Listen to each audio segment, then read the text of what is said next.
Hello guys, good afternoon. Kumusta po tayong lahat? How's everybody? How's everyone? Sa mga viewers, sa mga followers ko, kumusta po kayong lahat? Ay nako, ngayon lang ako nakapag-video ka pang samantala ulit. So, here's my lunch for today. So, habang hindi pa ako na alam nyo na, hindi ko na kailangan pwede sabihin dito sa video kasi mahirap din. Basta lahat tayo dito, mag-ingat-ingat sa mga kinakain, huwag pa-stress kasi yan yata isang dahilan kung bakit nagkakaroon tayo ng di natin nalalaman na sakit sa loob ng ating katawan. So guys, let's eat. Vegetable only. Ito, patikim-tikim lang kasi maalat eh. Hindi ako pwede sa maalat. Hinugasan ko nga ito ng tubig, ng mainit na tubig para mawala yung alat. Yun na lang pinakasin ko. Hindi ko nakakainin lahat yan. Panglasa lang.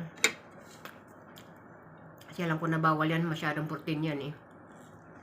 Okay guys. So, this our lunch for today is broccoli, cauliflower, and ano ba sa English ito? Di ko alam. Repolyo. Cabbage. Okay. Then, I pair with black tea. Okay, pwede naman to sa akin. Black tea sa tanghali. Okay guys, that's all. Bye-bye!